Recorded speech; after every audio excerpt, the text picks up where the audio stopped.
माँ की परछाई। Heart touching story. सुबह का वक्त था। सूरज की लाल किरणें दिन की शुरुआत कर रही थी।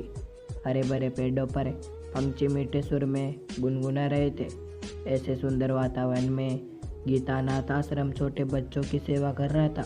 कभी कभार शायद माँ का प्यार भी कम पड़ जाए, लेकिन इस आश्रम में बच्चों को मिलने वाला प्यार कभी कमी नहीं आती है। सूरज की कोमल धूप में मात्र 17 साल की सुमन सूरज को एकटक निहार रही थी। तभी उतने में उसे एक ख्याल आया। सूरज जैसे जैसे ढलता जाता है, वैसे वैसे परछाइयों को पीछे छोड़ता जाता है, और पीछे छूटी हताश परछाई फिर से उगते हुए सूरज की राह देखते हुए रोती रहती है। इस विचार से सुमन का मन भर आया और उसे अपनी माँ की याद आई। तभी वह अपने मन ही मन में बोलने लगी, माँ तुझे याद नहीं कि मेरे पापा मुझे छोड़कर कब भगवान के पास चले गए?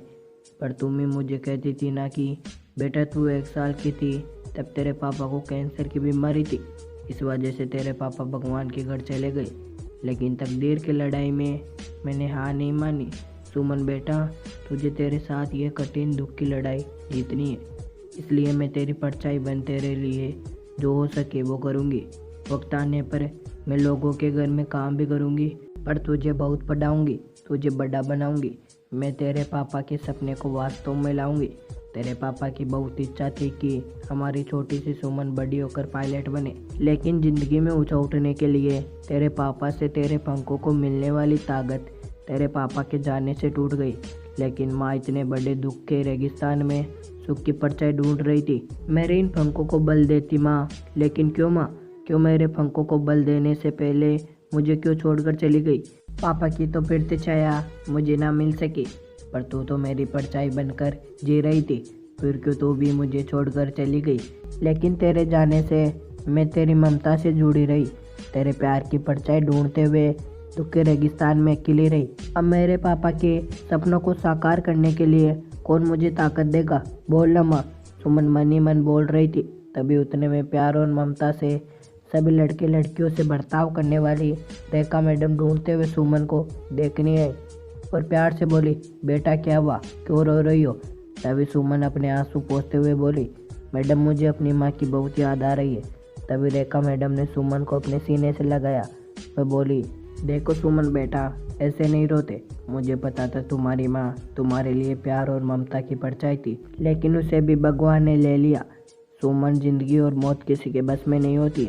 सुमन रेखा मैडम की तरफ देखते हुए बोली, मैडम भगवान भी कितने कठोर दिल के होते हैं। जब मैं छोटी थी तब मेरे पापा कैंसर की बीमारी से चले गए, और अभी कोरोना के काल मेरी माँ की बेस्ट फ्रेंड नेहा आंटी एक दिन के लिए हमारे घर आई।